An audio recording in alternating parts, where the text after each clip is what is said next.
ओम गंग गणपते नमः। जय सीताराम, जय राधे श्याम, जय माता दी माँ, जय विंध्येश्वरी माता। प्रिय दर्शकों, भक्तगणों, सभी लोगों को और समस्त भारतीय और सनातनी धार्मिक लोगों को शारदीय नवरात्र की शुभकामनाएं। शारदीय नवरात्र बहुत ही महत्वता लिए हुए होता है। यूं तो नवरात्र तो सभी अपने आप में प्रभावकारी हैं, परंतु अब जैसा कि दो नवरात्र प्रत्यक्ष हैं और दो अप्रत्यक्ष हैं, जिनको के गुप्त बोलते हैं। प्रत्यक्ष नवरात्र ये शारदीय नवरात्र हैं, और एक चैत्र शुक्ल पक्ष प्रतिपदा नव संवत्सर में जो नवरात्र होते हैं वो भी प्रत्यक्ष हैं। बाकी दो जो नवरात्र हैं, आषाढ़ शुक्ल पक्ष एवं तत्पश्चात माघ शुक्ल पक्ष के जो नवरात्र हैं, ये अप्रत्यक्ष अर्थात गुप्त नवरात्रि कहलाते हैं। आइए कुछ विशेष चर्चा करते हैं शारदीय नवरात्रि की। तो शारदीय नवरात्र बहुत ही विशेष हैं, प्रभाव भी ज्यादा है। ये शरद ऋतु में होते हैं और क्या है ये, इसमें हम आपको बताएंगे थोड़ा सा इसके विषय में। नवरात्रि कब से कब तक है, नवरात्रि घट स्थापना मुहूर्त, अखंड दीपक स्थापना लग्न मुहूर्त, और किस तरह का कलश आपको स्थापित करना चाहिए उसके प्रति, और ज्वारा बोने का कार्य किस प्रकार से और कैसे, कुछ लोग, और कलश विसर्जन कब, इसके विषय में हम लोग चर्चा करेंगे। यूं तो जो, आइए ज्वारा का हम सर्वप्रथम विषय लेते हैं। जो ज्वारा हम बोते हैं घरों के अंदर में नवरात्र में, कुछ लोग चैत्र में भी करते हैं, लेकिन विशेषकर शारदीय नवरात्र में ही उसका महत्व है। चूंकि ज्वारा जो होता है वो, उसका जो पूजन है, विशेषकर प्रिय दर्शकों शारदीय नवरात्र में और दशहरे वाले दिन, जो विजयदशमी जिसको बोलते हैं, जिसको पायता भी बोलते हैं, उस दिन ही इसका पूजन होता है। तो ज्वारे का जो पूजन है वो उस समय नहीं होता, इसी में होता है। यूं तो अपने मन से इच्छा से जो लोग बोते हैं ना, बोलते हैं लकीर के फकीर, इसमें भी बोल लेते हैं उधर भी बोल लेते हैं, लेकिन इसका जो महत्व है वो इसी में है। शारदीय नवरात्र में ही इसका महत्व है। तो अब हम लोग एक विशेष बात करने जा रहे हैं कि कब से कब तक शारदीय नवरात्र कब है और किस प्रकार से इस पूजन को करना चाहिए, कैसे कब। तो 2024 शारदीय नवरात्र प्रिय दर्शकों जो प्रारंभ है वो 3 अक्टूबर दिन गुरुवार 2024 को है। आइए इस नवरात्र का हम विशेष चर्चा करते हैं आपसे।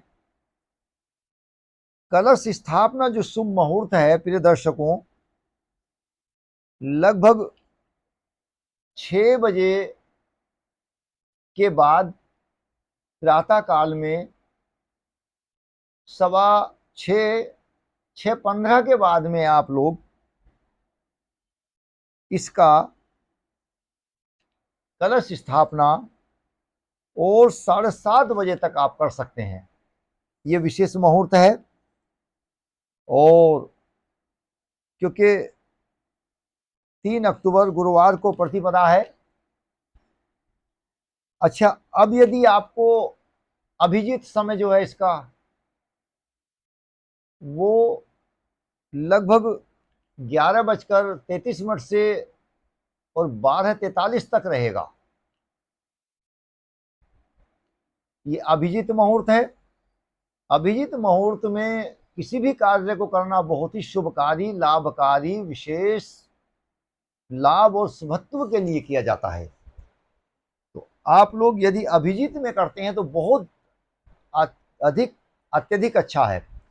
अन्यथा जो मुहूर्त मैंने अभी बताया है 3 अक्टूबर 2024 में प्रातः में लगभग 6:15 से और 7:30 बजे प्रातः में ये मुहूर्त ठीक है कलश स्थापना का। और कलश स्थापित करें, कलश मिट्टी का हो, ज़्यादा प्रभावकारी है। अन्यथा आप अपने अनुसार जो भी आपको तांबे या पीतल में रखना है उसको रख सकते हैं, स्टील में, लोहे में नहीं रखना है। और इस बार चूंकि गुरुवार को है तो पीतल में अगर रखें तो ज़्यादा उचित होगा। उसमें आप थोड़ा सा मिष्ठान डालिए, सुपारी डालिए और 1 या 2 रुपए का सिक्का उसमें डालना है। नारियल को लेना है, नारियल में आपको चुन्नी बांधकर और मोली बांध देना है। आम्र पल्लव उसमें लगाना है, उसके ऊपर में आपको फिर नारियल रखना है, पुष्पमाला अर्पित करनी है। तत्पश्चात इतना आप तैयारी करके रखिए।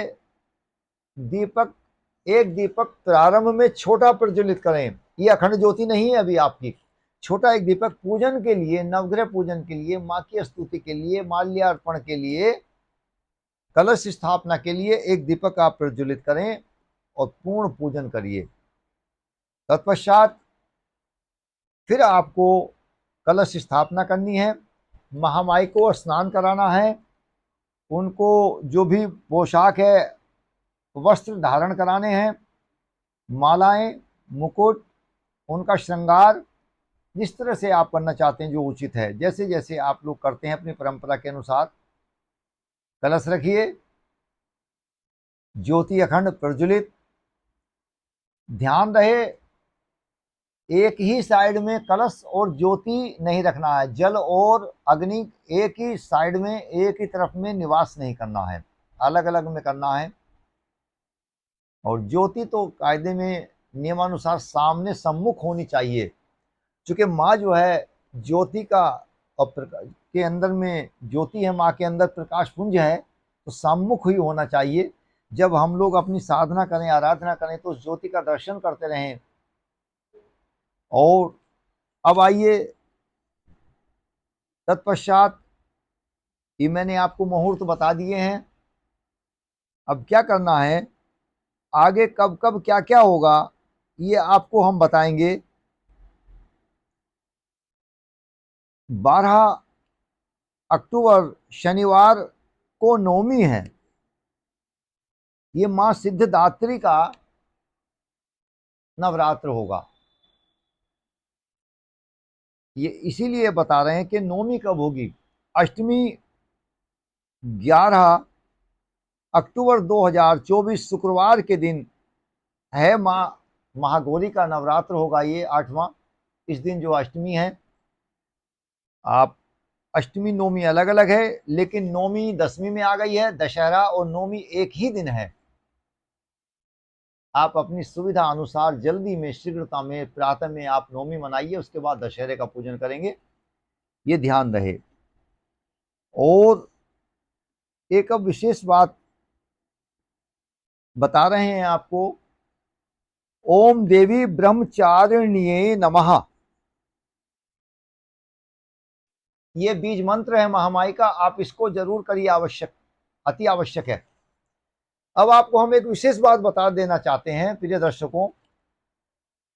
महामाई का है, नवरात्र है, अति उत्तम है, बहुत अच्छा है। हम लोग भी व्रत में रहते हैं, पूर्ण रहते हैं, नियमानुसार रहते हैं, पाठ भी चलता है।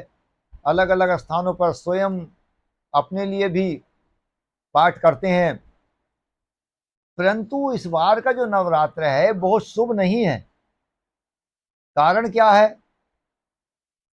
क्योंकि नवरात्र का प्रारंभ है गुरुवार में, और गुरुवार का जो नवरात्र होता है महामाई का, देखिए महामाई का जो वाहन है, हर तो यूं तो निश्चित वाहन है, सिंह पर महामाई आती हैं, हमेशा सिंह पर रहती हैं। परंतु हर नवरात्र का दिन के अनुसार में महामाई का वाहन होता है। इस बार जो महामाई पालकी में बैठकर आ रही हैं, डोली बोलिए पालकी बोलिए, उसमें बैठ के आ रही हैं। तो डोली में बैठकर आना गुरुवार में है, डोली में बैठ के आना, पालकी में बैठ के आना शुभ नहीं होता नवरात्र। जो अब महामाई अब जो जाएंगी वो मुर्गे पर बैठ के जाएंगी, बड़े बड़े पंजे होंगे, ये अशुभ है। नवरात्र महामाई का है, बहुत अच्छा है, लेकिन देश के लिए, देश में होने वाले कार्यों के लिए, फसलों के लिए, जनहित में, जलवायु के लिए, परिवार के लिए, अनेक सुभक्त जनजीवन के लिए, और कई चीजें जो हैं राज्यों के लिए, आंधी तूफान, भूकंप, इन सबको बढ़ावा देती हैं। जो इस बार महामारी डोली पर आ रही है ये बहुत शुभ नहीं है। विपदाएं आपदाएं, बस इसका एक निस्तारण है, ओम देवी ब्रह्मचारिण्ये नमः। आप ये पाठ करेंगे, इससे इसका निस्तारण होगा, ये परिहार है इसका। तो प्रिय दर्शकों, आप इस कार्य को करेंगे, और प्रतिवर्ष में नवरात्र में जिस दिन भी नवरात्र होता है उसके अनुसार महामाई का वाहन होता है। कभी महामाई हाथी पर बैठ के आती हैं, कभी महामाई घोड़े पर बैठ के आती हैं, कभी महामाई नौका में बैठ के आती हैं, और कभी पालकी में आती हैं।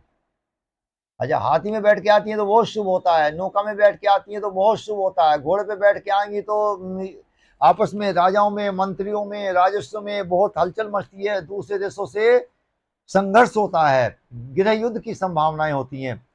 तो इस बार जो महामाई हैं सन 2024 शारदीय नवरात्र में पालकी में, डोली में बैठ के आ रही हैं, ये भी बहुत शुभ नहीं है। बस मैंने आपको मंत्र बताया है, और महामाई के सिद्ध कुंजी का स्तोत्र, और इसके साथ में आप लोग जब सिद्ध कुंजी का स्तोत्र करेंगे तो आपके जीवन की रक्षा होगी। और कवच करिए, इसके अंदर में कवच का बड़ा मुख्य है, और इसी से आप लोगों को लाभ मिलेगा। प्रिय दर्शकों, हम इस वीडियो को विराम देते हैं, अगली वीडियो में पुनः भेंट करेंगे। ओम नमो नारायण, जय सीताराम, जय राधे श्याम, जय मां विंध्येश्वरी मां, जय।